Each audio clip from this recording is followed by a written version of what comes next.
Feels weird wearing purple today. Like I look out there and I see a bunch of you wearing green. Well done. We know the Irish in the parish. That's awesome.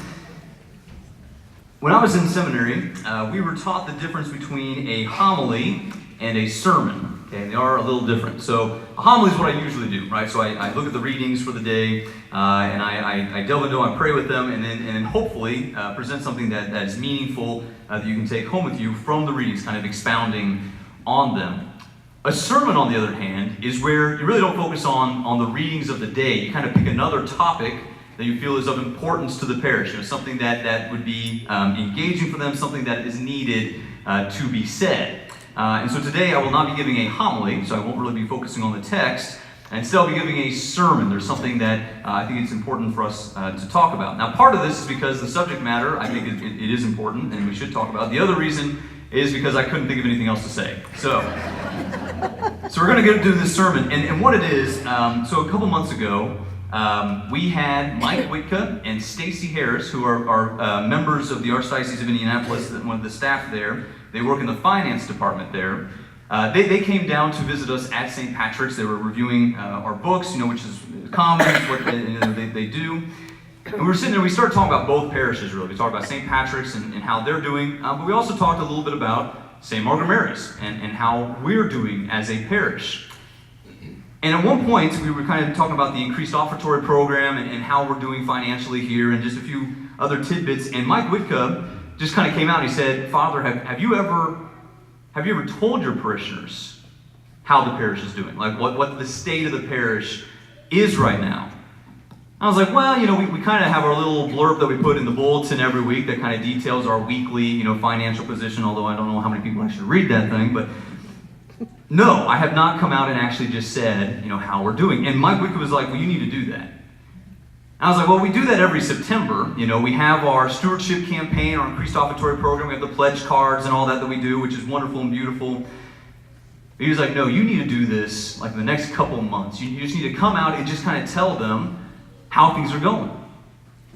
So, this is the weekend we're going to do that. There's a couple of reasons for this. Well, the first is, I do want to highlight the financial position of the parish, which is very good right now. And this is the reason Mike wanted us to have this discussion, because things are going well. He wanted me to thank you for the work that you've done with this. What we've seen, kind of the pattern of development here, is before we started the increased offertory program, where we hired our Sunday visitor as a company to come in and kind of give us some tutorials and some help on how to raise stewardship and awareness here at the parish. Before we got into that program, which has happened now these last two Septembers, before then, when we tracked our progress, kind of the pattern we were seeing here at St. Margaret Mary's, it was very stagnant.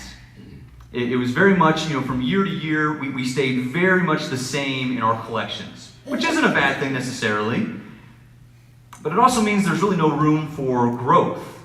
There's no room for new things to happen to the parish. It just kind of becomes stale. It's just kind of the same thing year in, year out, which again is fine, but it's very limiting.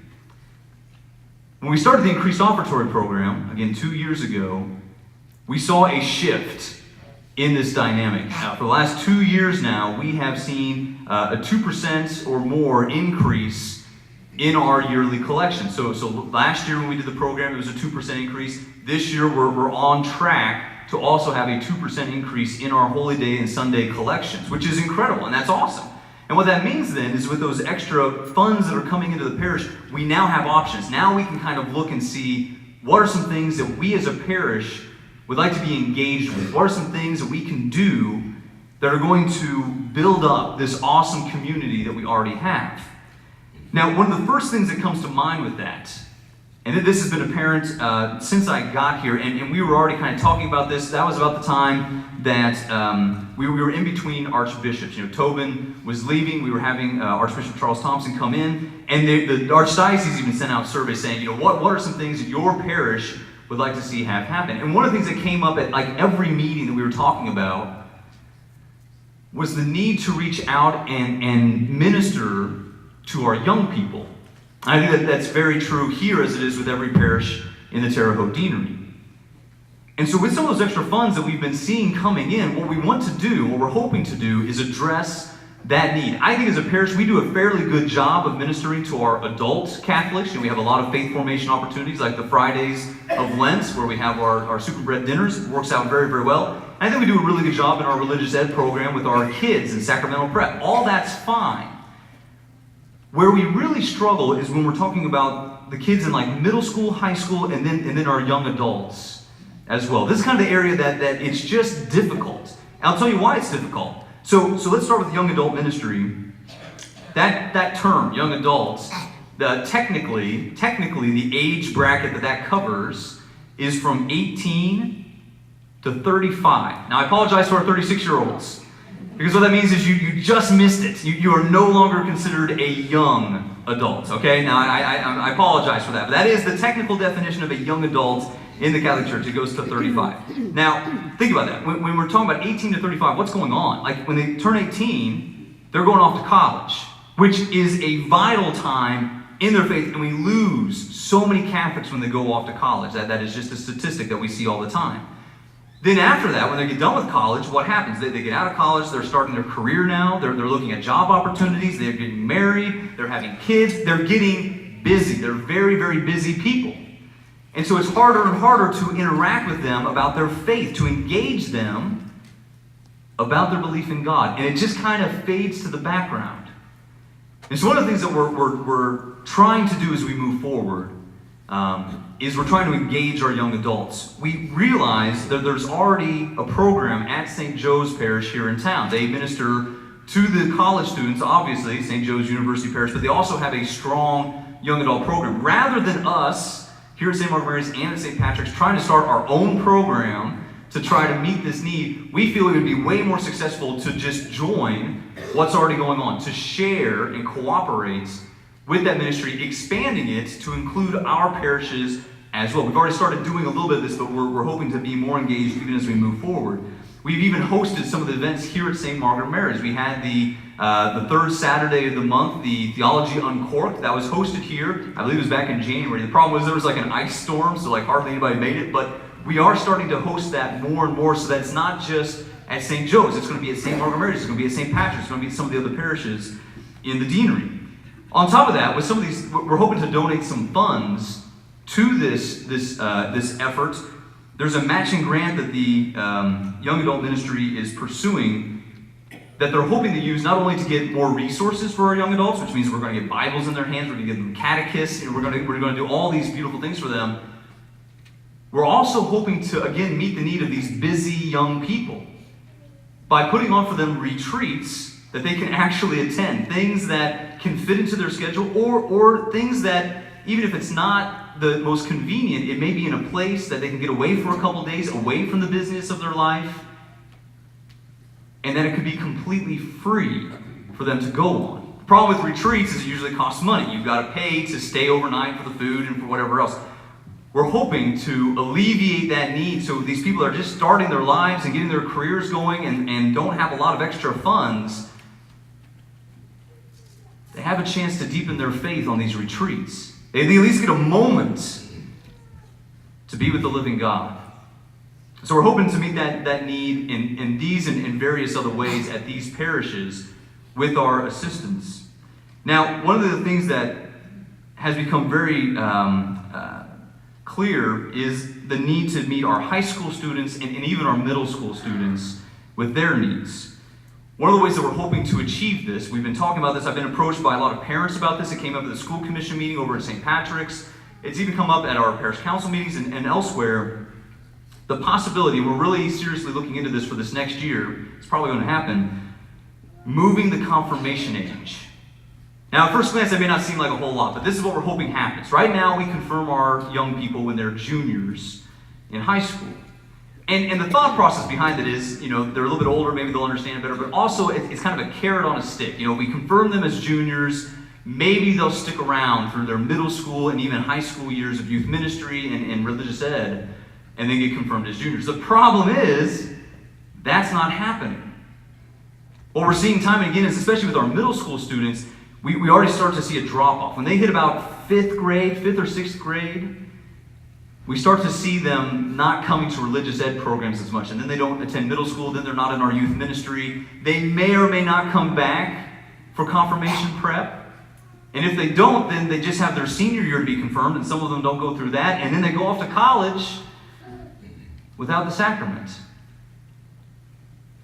In talking with our parents, one of the thoughts is if we do it as 8th graders, not only would it be easier to be here with our religious ed program or at the school at St. Patrick's, we would just get a larger number that would be confirmed. On top of that, if the sacrament does what we believe it does, they're imbued with the Holy Spirit and they're filled with those graces, when better than before we send them off to high school where they're going to be confronted face to face with the realities of the world.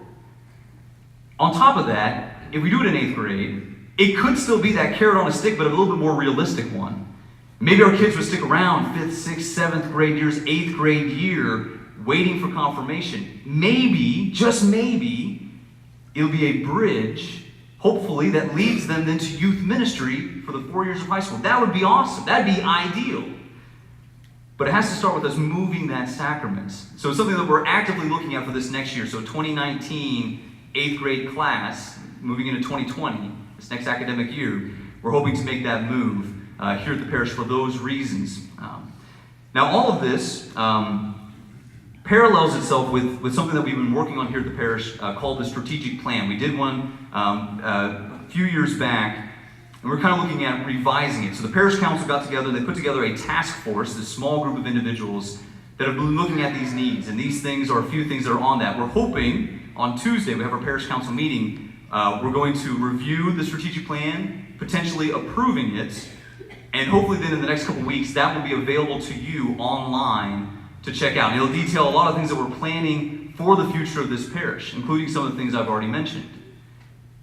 The biggest things on that strategic plan, though, deal with our facilities. We have aging facilities here at the parish, and there's great need to look at them and what we can do to kind of improve them.